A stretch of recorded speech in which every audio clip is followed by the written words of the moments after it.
오늘 본문 말씀에는 우리가 하나님의 자녀로서 이제 우리는 어떻게 서로를 섬겨야 하는가, 이 문제에 대해서 말씀하고 있습니다.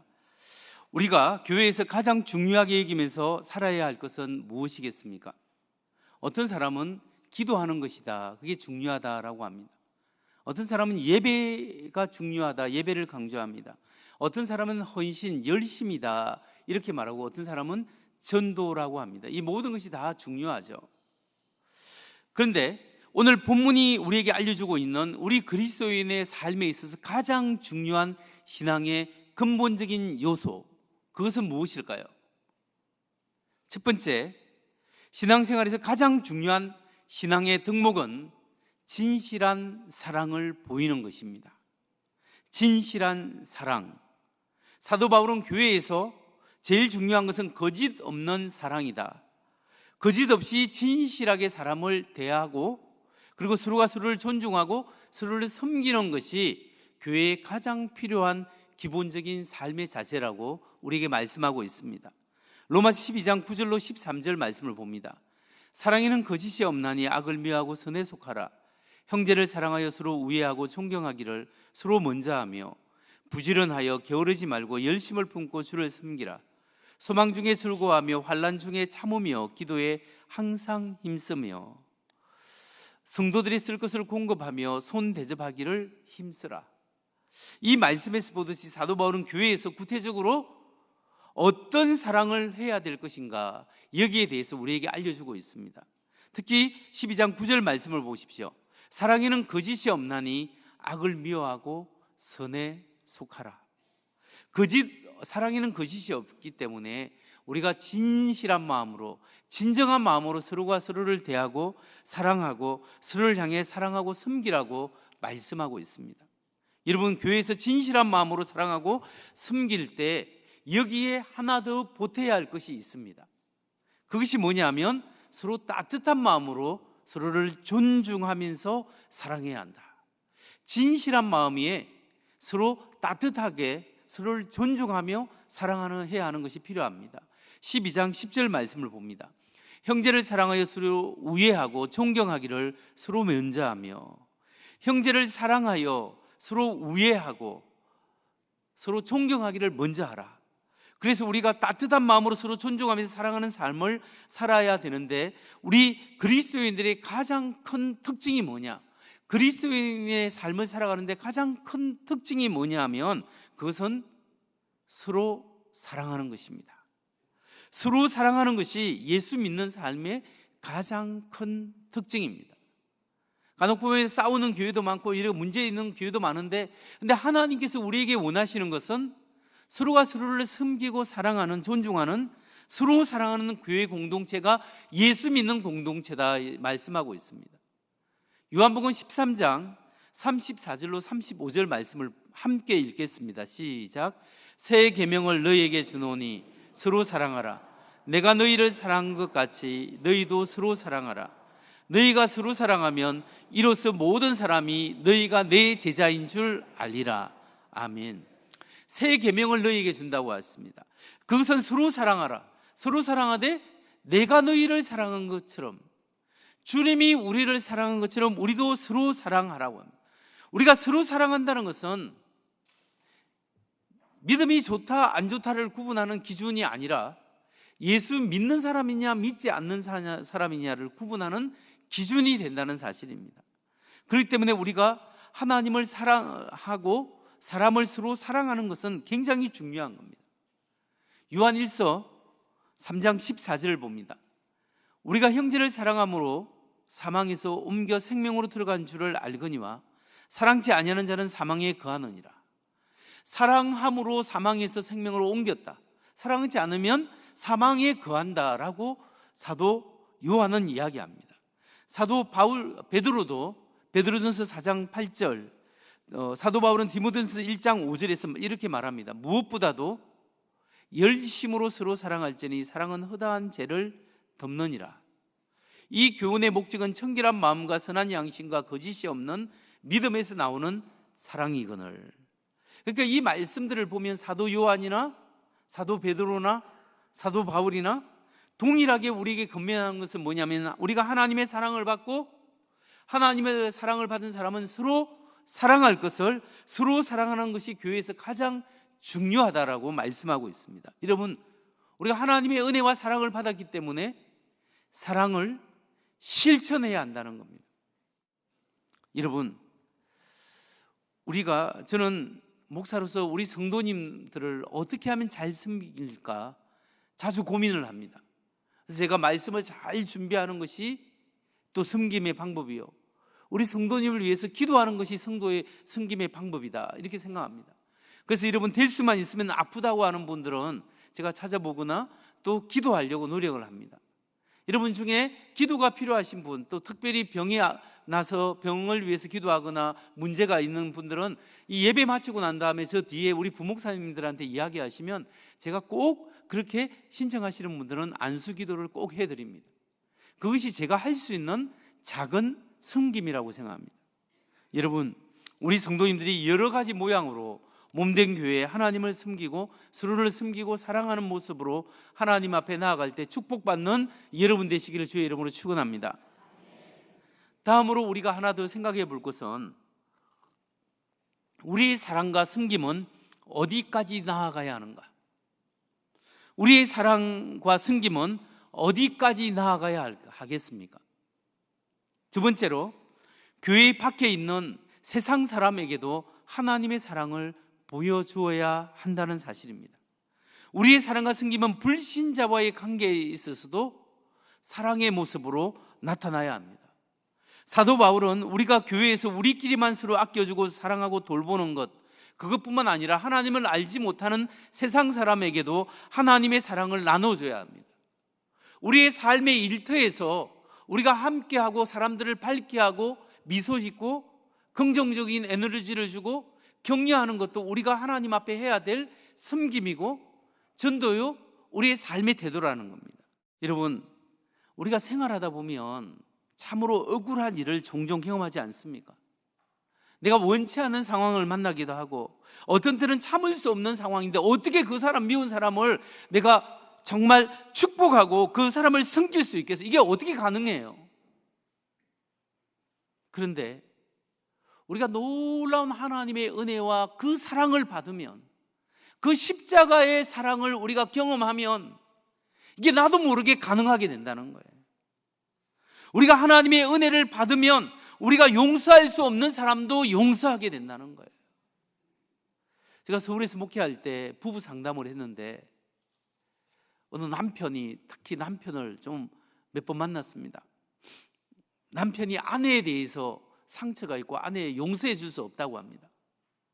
그래서 내가 왜 아내를 용서해 줄 수 없다고 하느냐 들어보니까, 집에 그렇게 어렵게 모은 돈을 자기하고 상의도 안 하고 어디 투자를 해서 다 날려버렸대요. 그런데 뻔뻔하게 미안하다는 소리도 안 하고 그냥 뻔뻔하게 지내고 있다고. 그러면서 가슴에 우라가 치밀어 올라가지고 보기도 싫다고 막 그렇게 이야기하는 거예요. 그러니까 자기는 아내를 용서해 줄 수 없다.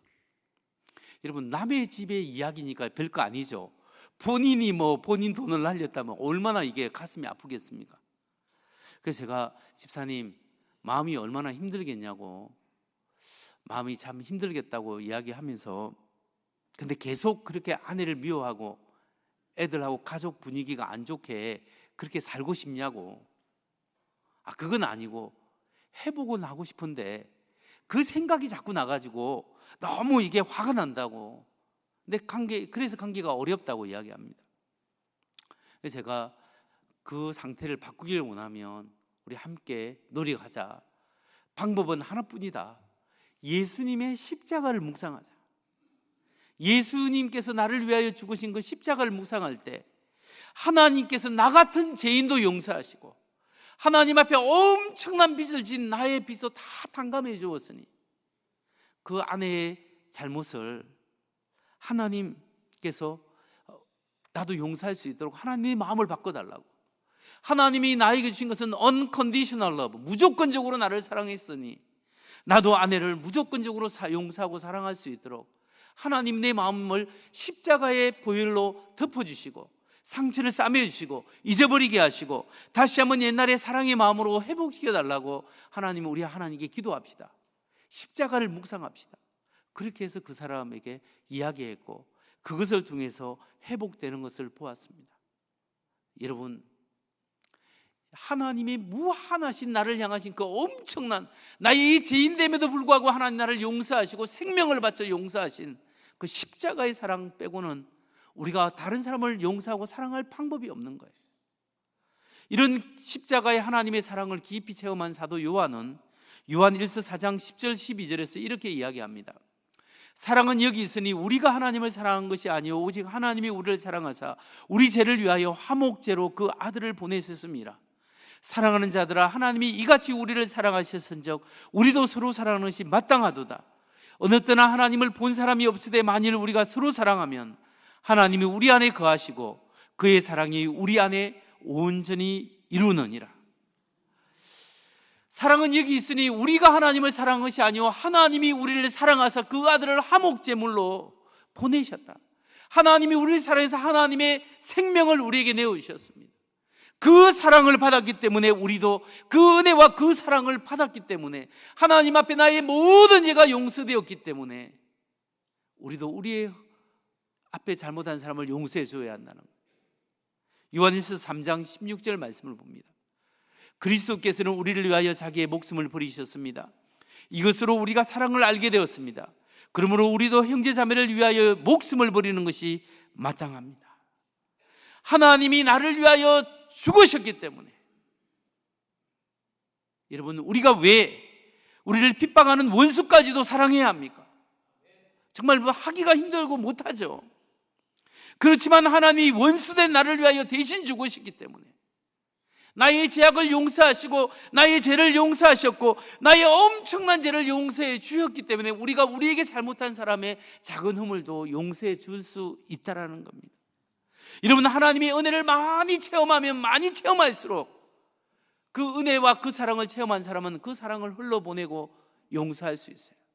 그런데 우리가 그 은혜와 그 사랑을 체험하지 못하면 용서할 수 없고 흘러보낼 수가 없어요. 보낼 게 없는 거예요. 어떤 사람들은요, 남이 나에게 잘못한 건 용서하는데 내 남편이 나에게 잘못한 건 용서가 안 돼. 내 아내가 나에게 잘못한 건 용서가 안 돼. 내 부모님이 나에게 그 소리 한 건 뭐 용서가 안 되고 내 자녀가, 내 형제가, 자매가 나에게 그렇게 모욕 준 거는 내가 절대 그 상처를 잊을 수 없어 라고 말하는 사람이 있습니다. 여러분, 특히 상처 중에 가까운 사람이 상처를 많이 주잖아요.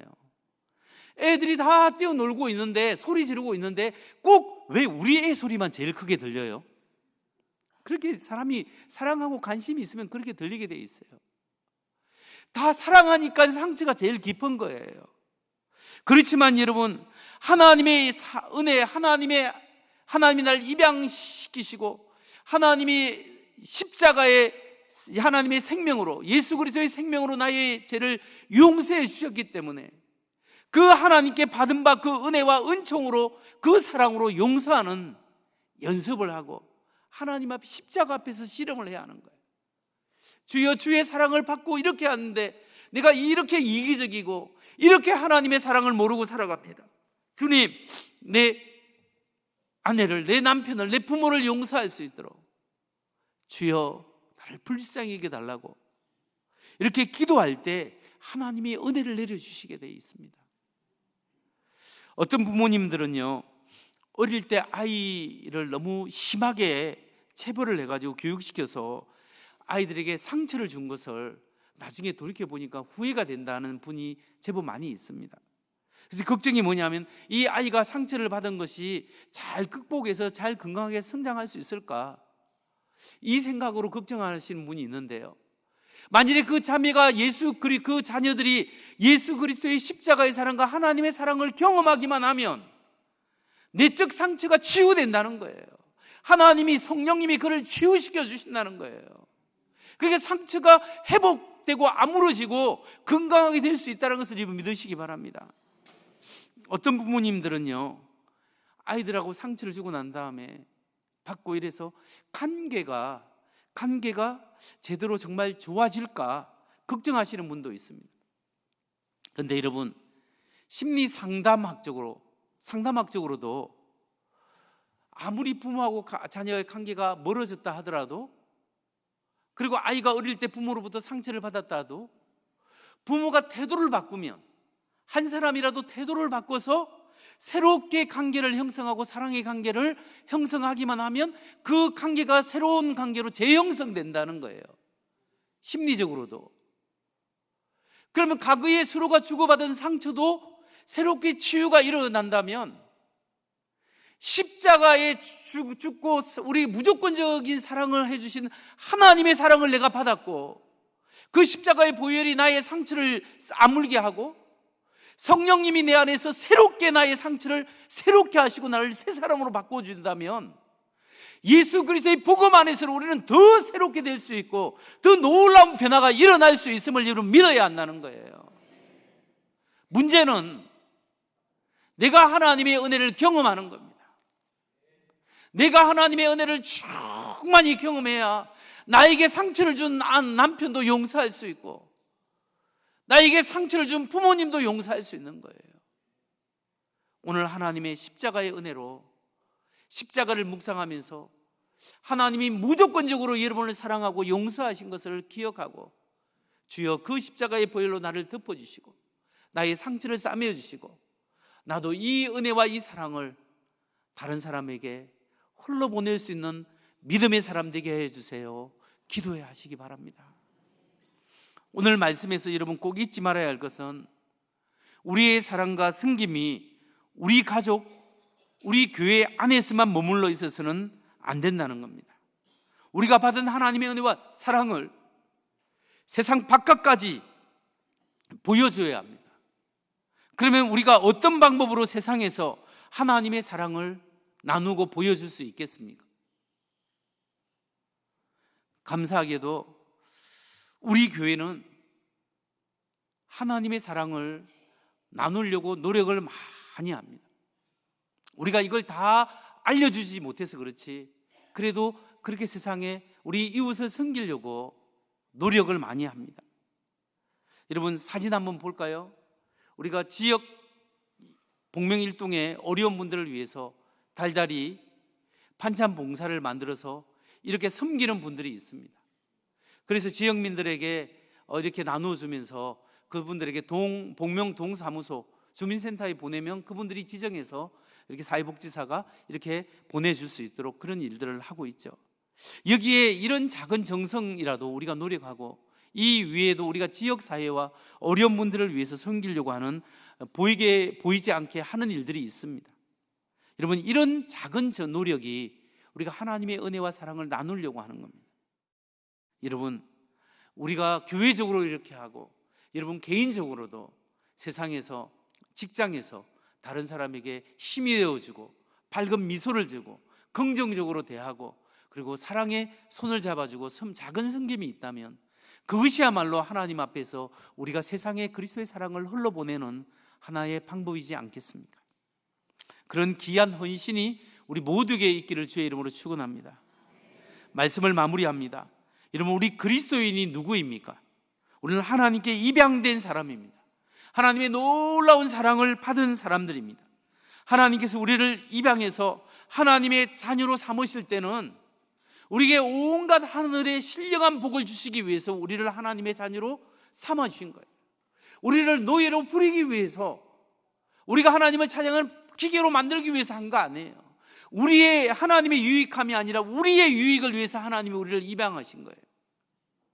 그렇기 때문에 우리는 이 은혜와 은총을 받았기 때문에 교회 안에서 거짓 없는 진실한 사랑을 서로가 서로를 나누어야 합니다. 뿐만 아니라 무조건적으로 용서해 주시는 그 십자가의 은혜, 그 사랑을 계속해서 그 은혜를 묵상하며 내 마음에 흘러보내야 합니다. 주님께서 나를 품으신 그 엄청난 사랑으로 나의 상처를 녹이실 뿐만 아니라 내가 싫어하고 좀 거림직한 사람에게도 손을 내밀릴 수 있도록 주여 은혜를 베풀어 주옵소서. 그렇게 기도하고 실천하는 복된 사람 되시기 바랍니다. 이 말씀을 하고 마칩니다. 여러분 하나님이 우리를 하나님의 자녀로 삼으실 때 어떤 심정으로 삼으셨는지 리더스 다이제스트에 보면 한 젊은 엄마의 이야기가 나옵니다. 한번 읽어드리겠습니다. 나는 내 첫째 아이를 낳고 난 다음에 여러 날을 나의 부모님과 함께 보냈습니다. 어느 날 오후에 나는 엄마에게 우리 아기의 머리카락 색깔이 검은색이라는 데 대해서 놀랐다고 말했습니다. 왜냐하면 나와 내 남편은 둘 다 금발이거든요. 그때 엄마는 그래 맞아, 너희 아버지 머리카락이 검은색이지 않냐 하고 말씀하셨습니다. 딸이 말합니다. 그런데 엄마, 그게 무슨 상관이에요? 나는 입양되었잖아요. 엄마는 자상한 미소를 띤 얼굴로 내 평생 결코 잊을 수 없는 가장 아름다운 말씀을 하셨답니다. 얘야, 난 항상 그 사실을 잊어버린단다. 얘야, 나는 항상 네가 입양된 걸 잊어버린단다. 여러분, 바로 이 엄마의 심정이 우리 하나님의 심정이지 않겠습니까? 우리를 진짜 하나님의 딸로, 하나님의 아들로 우리를 입양하시고 하나님의 생명으로 내어서 사랑하셨습니다. 우리가 그 놀라운 사랑을 받았기 때문에 교회에서 서로 사랑하고 우리 가족을 사랑하고 이웃을 향해서 하나님의 사랑을 흘러보내는 우리 모두가 되기를 주의 이름으로 축원합니다.